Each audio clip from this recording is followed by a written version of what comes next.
The mirror in the bridal suite reflected a woman caught between heartbreak and resolve. Abigail Harper, 29, smoothed the delicate lace of her wedding gown, her fingers trembling slightly under the soft glow of the chandelier.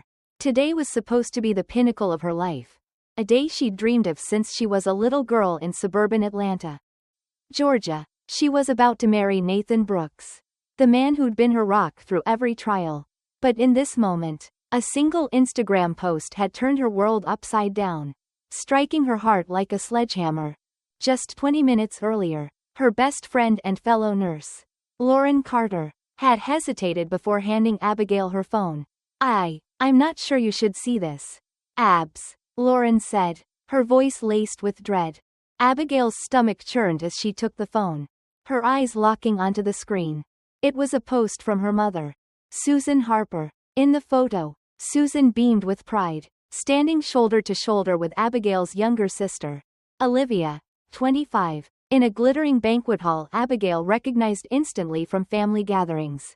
Olivia wore a stunning silver dress, surrounded by lavish decorations and smiling guests. Susan's caption seared into Abigail's soul. Today is unforgettable. The only one who deserves the spotlight is my darling daughter.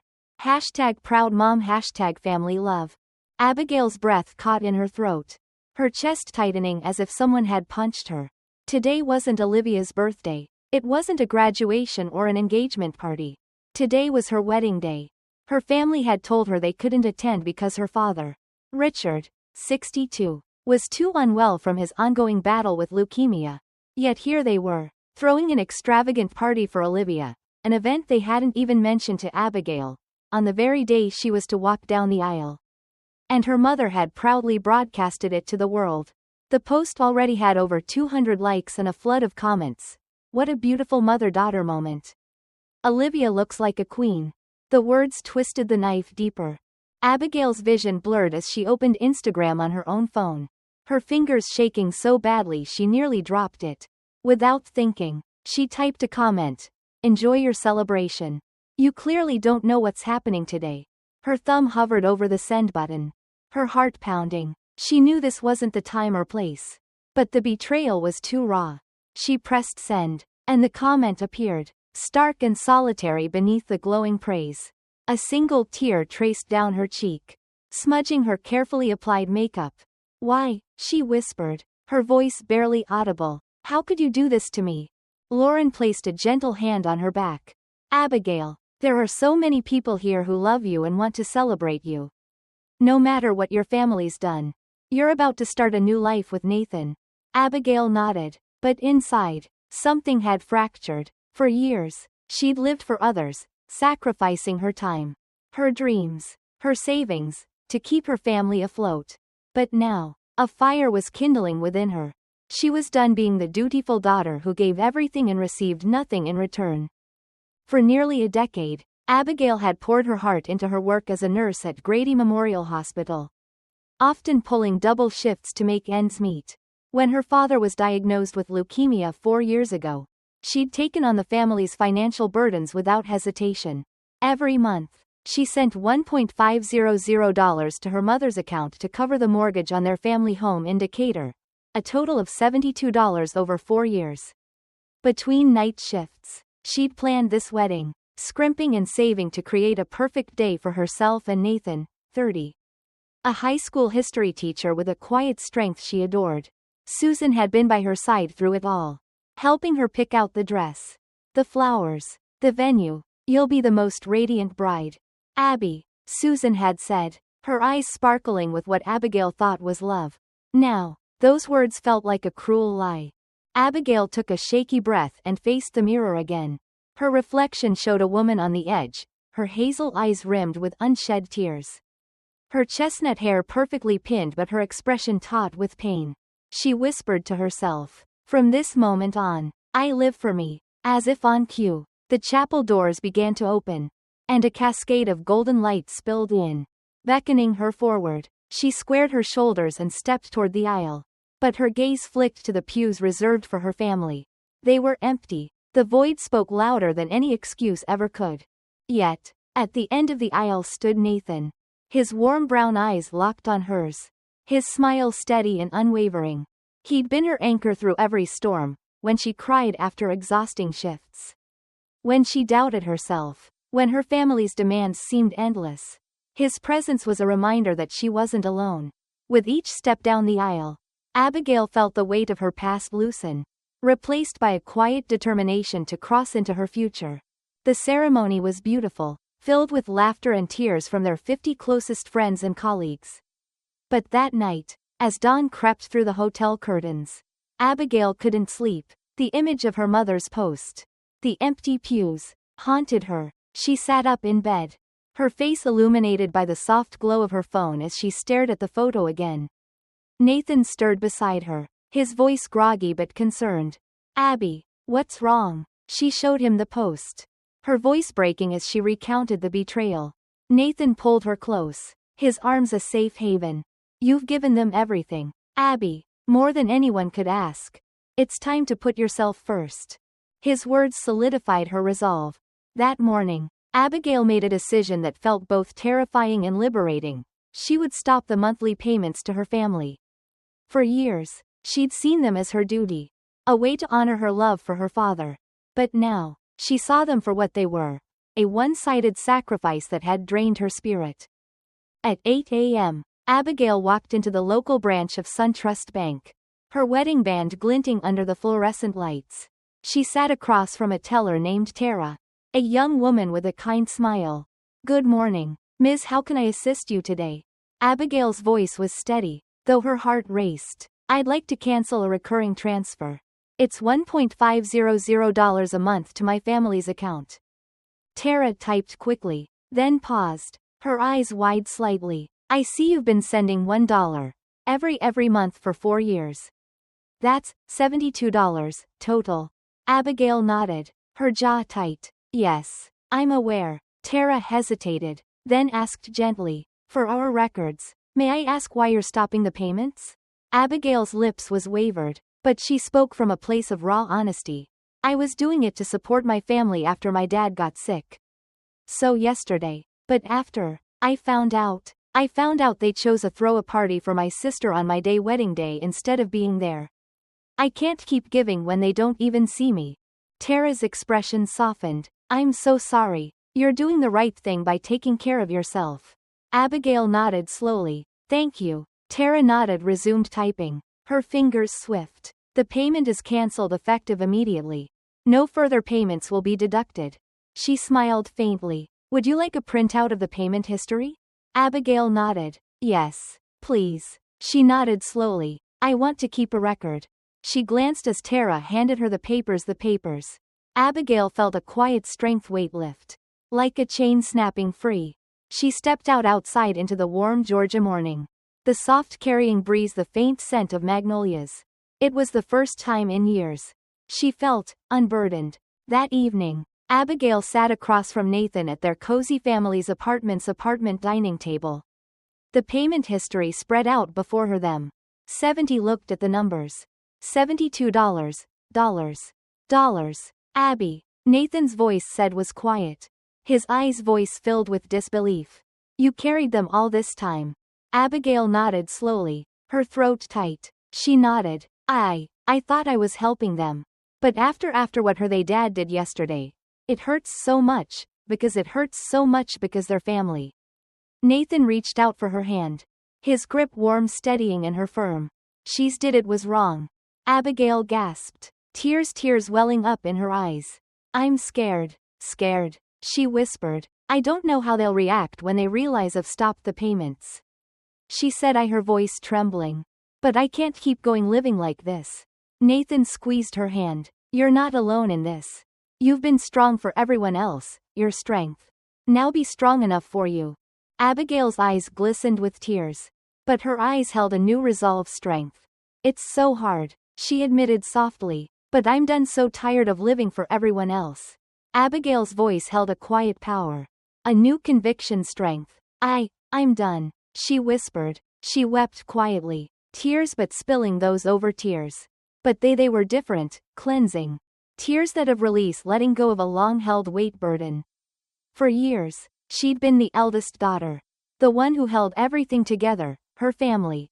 her family together, her sister's needs, their dreams, their survival. But now she was ready to let go. Weeks later passed. The quiet silence mourning from in their family home was deafening. No calls came, no texts arrived, no acknowledgement came, not of her pain, her wedding, or her absence pain. The absence silence was heavy, a wound in itself. Then, one Saturday morning, a message pinged on her phone from her aunt, Karen Mitchell, 55.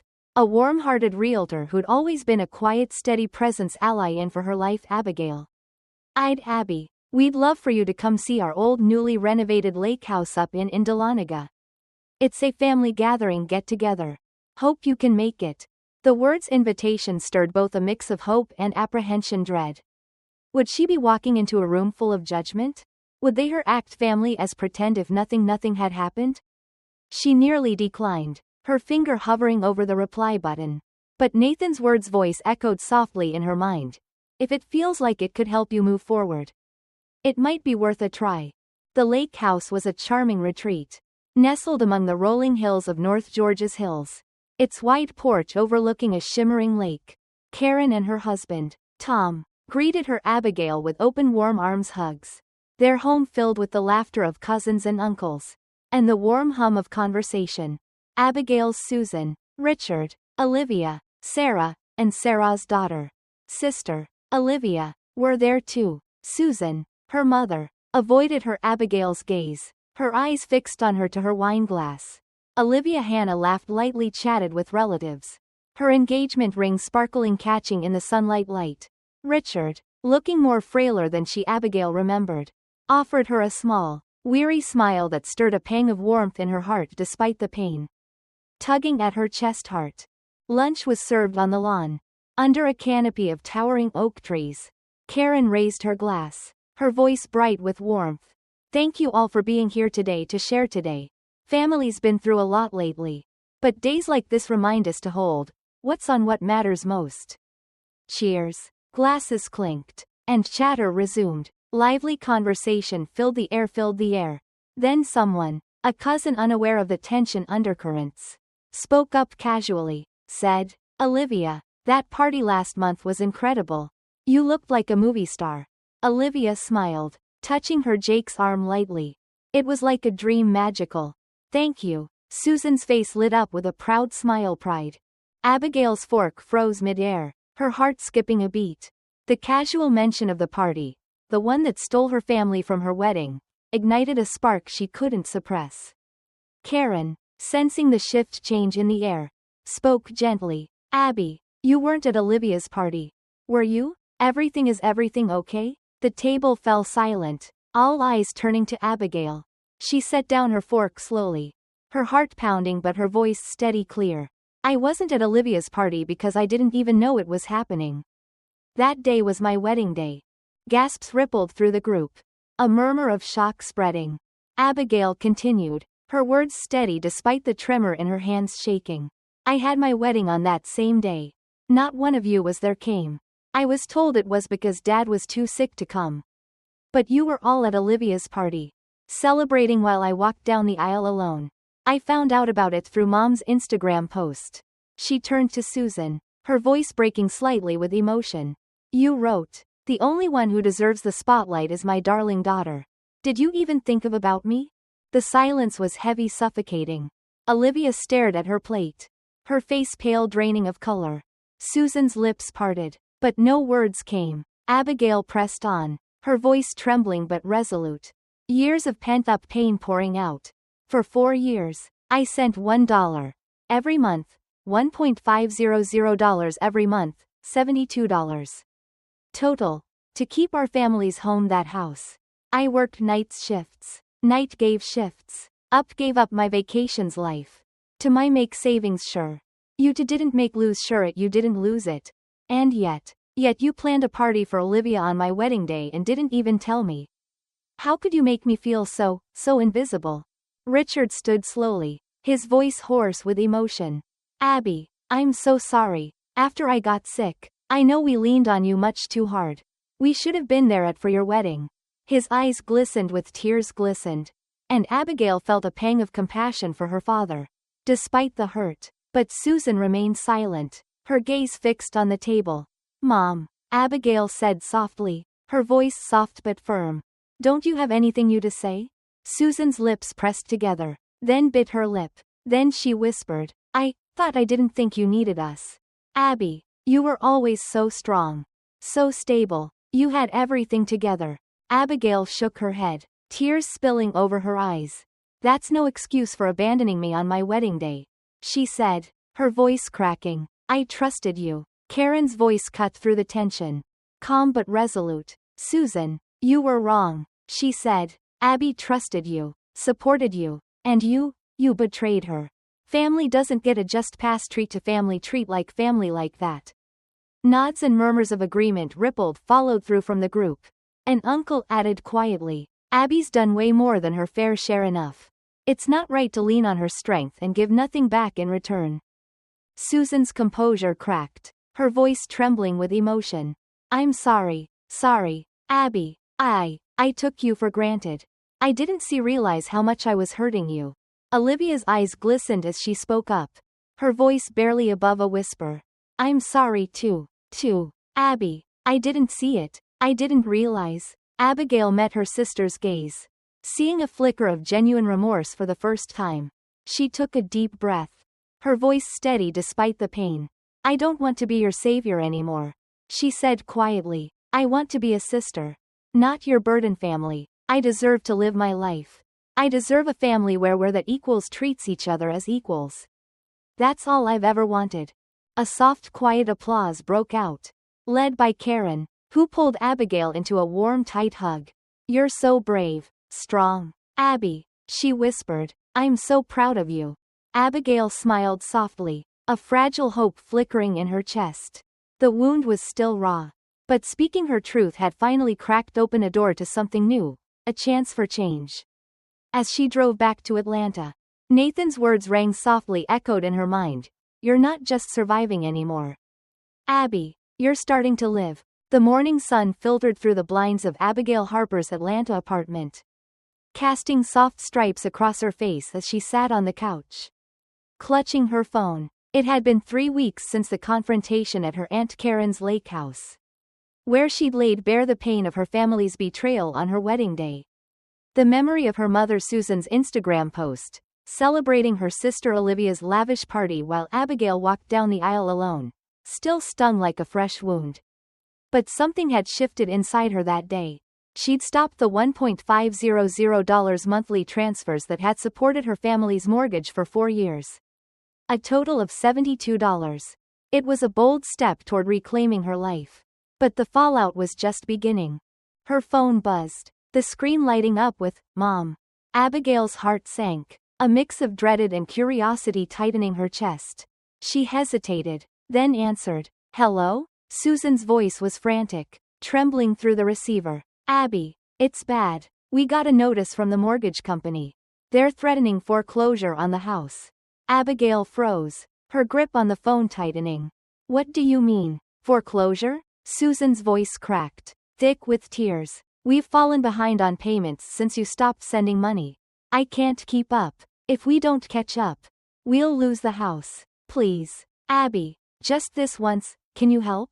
The words hit Abigail like a tidal wave, pulling her back to years of sacrifice, nights spent working double shifts at Grady Memorial Hospital, skipping vacations, pouring her savings into her family's survival while her father, Richard, battled leukemia. She'd given everything, only to be sidelined on her wedding day. Now, her mother was asking her to dive back into that cycle. Abigail's voice was calm but resolute. Mom, I told you at the lake house. I'm done carrying this burden. It's not my responsibility anymore. Susan sobbed, her voice desperate. Please, Abby, you're the only one I can turn to. Abigail's fingers trembled, but her resolve held firm. No, you and Dad need to figure this out. I've done enough. She ended the call, her heart pounding as she set the phone down. Moments later, it buzzed again. This time, it was Olivia. Abigail hesitated, her thumb hovering over the decline button. But something made her answer. What? She said, her tone guarded. Olivia's voice was soft, almost unrecognizable. Abby, I'm so sorry. I heard about the house from Mom. I didn't realize how much you were carrying for us. I was selfish, caught up in my own world. I'm sorry about your wedding. About everything. The sincerity in her sister's voice caught Abigail off guard, stirring a flicker of warmth in her chest. But she wasn't ready to let her guard down. Thank you, Olivia, she said quietly. But I've made my choice. I can't keep sacrificing my life for this family. Olivia's voice wavered. I understand. I don't want to ruin your happiness. Abigail hung up, the weight of her sister's apology lingering like a fragile thread of hope. That night, Abigail sat across from her husband, Nathan, at their small kitchen table, a steaming mug of coffee between her hands. The glow of the pendant light cast a warm circle around them. But Abigail's mind was a storm. She poured out everything: her mother's desperate call, Olivia's unexpected apology, the guilt and anger warring inside her. Nathan, what if they lose the house? I know I said I'm done. But it's still home. Her voice cracked, tears brimming in her hazel eyes. Nathan reached for her hands, his touch steadying her. Abby, you've given more than anyone could ask. This isn't your burden to carry alone. They need to face this as a family. His words were a lifeline, pulling her back from the edge of doubt. You're right, she whispered, wiping her eyes. I just need to hold my ground. The next morning, a new message arrived from her Aunt Karen. Abby, do you have a moment to talk? Karen's voice was warm but serious when Abigail called back. Your mom and dad are starting to see things differently after the lake house. A friend of mine recommended a family therapist, Dr. Michael Reynolds. Would you consider joining them for a session? It could be a chance to heal. Not just for them, but for you. Abigail hesitated, her mind flashing to the empty pews at her wedding. Her mother's dismissive words. Could words in a therapist's office really change anything? But Karen's gentle insistence lingered. Your voice needs to be heard. Abby, this could be a step towards something better. Abigail took a deep breath. Okay, I'll go. Days later, Abigail sat in a cozy room at the Decatur Community Center. The air scented faintly of lavender from a diffuser. Dr. Michael Reynolds, a middle-aged man with a calm demeanor, welcomed them with a warm smile. Thank you all for being here. My goal is to create a space where you can understand each other better. Across from Abigail sat Susan, Richard, and Olivia. Susan's hands were clasped tightly, her eyes fixed on the floor. Richard's gaze was steady but heavy with regret. Olivia sat with her head bowed, her fingers twisting nervously. Dr. Reynolds began. Let's share how we're feeling. Richard, would you like to start? Richard cleared his throat, his voice raspy. Abby, I'm so sorry. When I got sick, everything fell apart. We leaned on you too much. And I see now how heavy that was. Missing your wedding, that was a mistake I'll always regret. His sincerity softened something in Abigail. Though the pain lingered, Susan spoke next, her voice trembling. I relied on you too much. Abby, I gave Olivia more attention because I thought you were fine. That you didn't need me. I was wrong. Abigail's chest tightened, her mother's words stirring a mix of relief and frustration.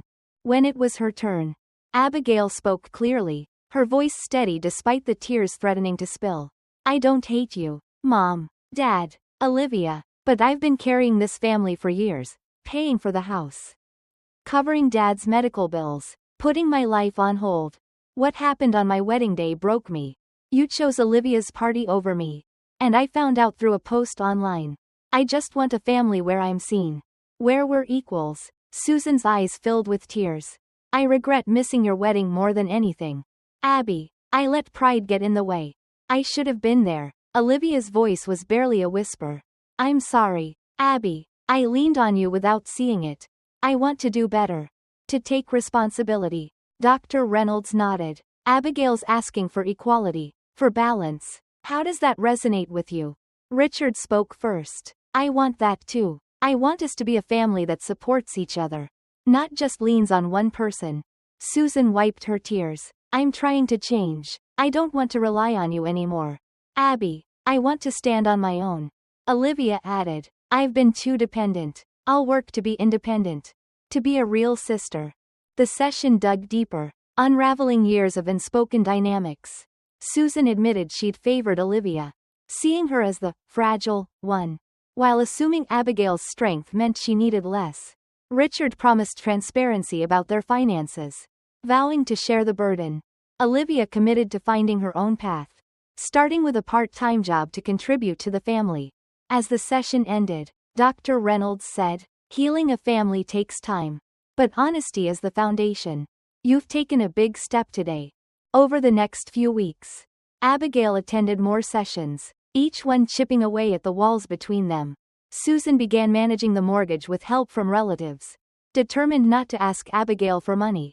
One afternoon, she called with an update. "Abby, we've worked out a plan with the bank and some cousins. The house is safe for now. I won't ask you to step in again. And I'm so grateful for everything you've done. I'll repay you, even if it takes years." Abigail's heart warmed, though she was cautious. "I'm glad, Mom. There's no rush on the money. I just want us to be a family with boundaries." Susan's voice softened. "I understand. I'm trying." "Abby." Olivia reached out too, her message simple but heartfelt. "I've been thinking a lot. Abby, I'm sorry for leaning on you so much. I'm starting a job next week, and I want to be a better sister. I'm rooting for you." Abigail replied, "Thank you, Olivia. I'm rooting for you too." The words felt like a small bridge, fragile but real. One Sunday, Abigail and Nathan took a walk through Piedmont Park, the Atlanta skyline shimmering in the distance. The air was crisp, the leaves tinged with autumn's first gold.